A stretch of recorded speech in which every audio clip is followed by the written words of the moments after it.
Voilà un cocotier qu'il a renversé derrière ma maison.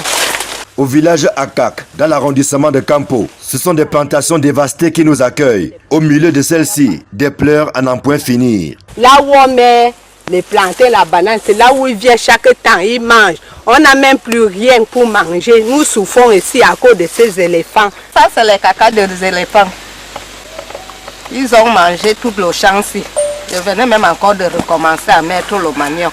Le phénomène ne date pas d'aujourd'hui, mais il a pris de l'ampleur ces dernières années, avec l'installation de plusieurs agro-industries et autres projets de développement, ce qui a considérablement réduit l'espace vital des éléphants, buffles et autres pachydermes. Et ce sont les populations qui payent les pots cassés. C'est déjà un crime humanitaire, parce qu'avant, les bêtes dévastaient les plantations et on arrivait même à manger. Et aujourd'hui, c'est déjà autre chose, où on n'arrive même plus à voir la semence.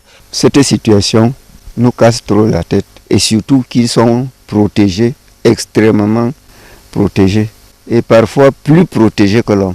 À Akak, Kouelon, Nazaré et Bitandi Assok, pour ne citer que ces quelques villages, où l'on retrouve également un nombre non négligeable de pygmées, notamment les Baka et les Bagueli. Le spectre de l'insécurité alimentaire plane, du fait de l'intensification des conflits entre les humains et la faune.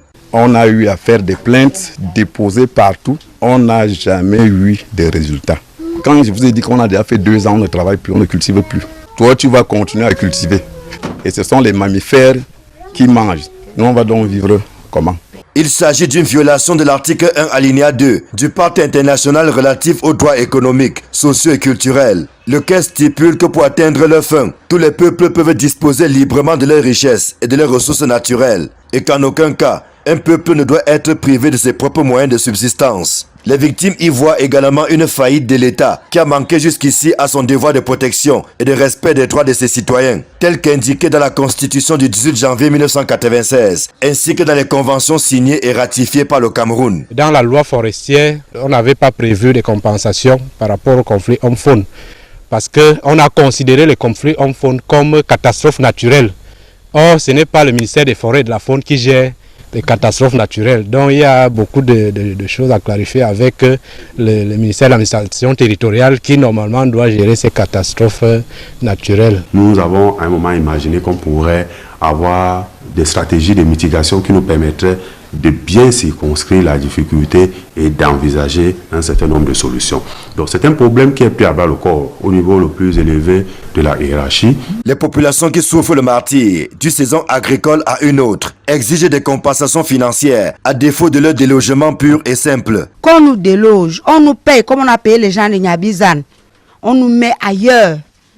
Ou bien, nous on va cultiver. L'État camerounais nous met à la caisse, on commence à nous payer chaque fin du mois pour payer le riz à mes enfants, le pétrole, le savon. On va cultiver pour leurs éléphants. Un conflit qui va davantage se corser avec l'arrivée dans la zone de nouveaux projets qui nécessitent de grands espaces, et notamment celui portant sur l'exploitation du fer. C'est dire que le calvaire des populations qui vivent essentiellement de l'agriculture ne fait que commencer.